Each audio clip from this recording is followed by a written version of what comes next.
I'm Sheila Brummer with Siouxland Public Media News. A Sioux City man has been identified as a motorist killed in a two-vehicle crash in Dixon County, Nebraska yesterday morning. The Nebraska State Patrol tells Siouxland Public Media 49-year-old Anthony Amos' Honda Civic crossed the center line on Highway 12 outside of Newcastle and hit a semi traveling east.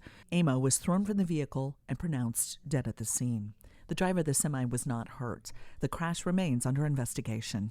About 1,000 Iowans will not have to pay back any remaining federal student loans they used to attend ITT Technical Institute. Their debt relief was announced today as part of a nationwide move by the Department of Education. Iowa Attorney General Tom Miller has been working to secure money for students and says this last piece is long overdue. One of the real problems was that ITT's quality of education was just not very good. Moving forward, Miller says students should consider alternatives to a for-profit school. The total loan amount for Iowa students, $15.7 million, and covers funding received from January 2005 through September of 2016, the year ITT closed its doors. South Dakota Governor Kristi Noem has released a revised proposal for social studies standards in public schools. The Republican governor claims the new standards are free from political agendas and contain an increased focus on Native American history. New standards emphasize the qualities of America's founders. Noem selected a 15-member work group that crafted the proposal. It would present a mostly shining vision of America's history after an initial draft of standards came under heavy criticism last year from both conservatives and Native American educators.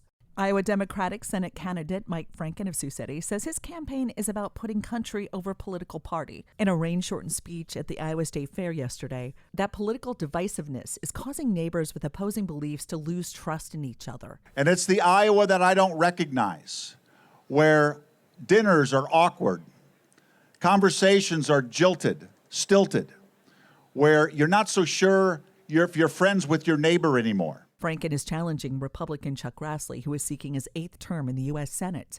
Franken spoke at the Des Moines Register's political soapbox.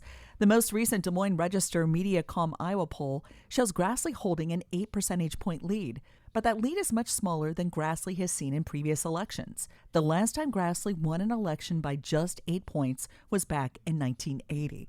It was his first U.S. Senate election, and he polled above 50% against his election opponents in previous Iowa polls. Grassley was also at the state fair yesterday talking with Iowa producers about new legislation on cattle price transparency, and he plans to come back later this week on a visit with former Vice President Mike Pence, but the longtime senator is not scheduled to speak at the Des Moines Register soapbox. He's one of many Republicans skipping the event this year. There were only 3 Republican candidates scheduled to speak. Iowa Senator Zach Nunn, who is running against U.S. Representative Cindy Axne in the 3rd District, and candidates for Iowa Attorney General and Auditor. All 3 face Democratic incumbents in the November election. Franken did challenge Grassley in late July to a series of 4 debates. No debates have been scheduled so far. Whether or not debates happen, Franken says he plans to use the final months before the election to focus on rural and suburban areas where he hopes to win over Republicans and independents. He's nearing a goal of speaking to all 99 of Iowa's counties and is making plans to return to places where he can feel a sea change coming.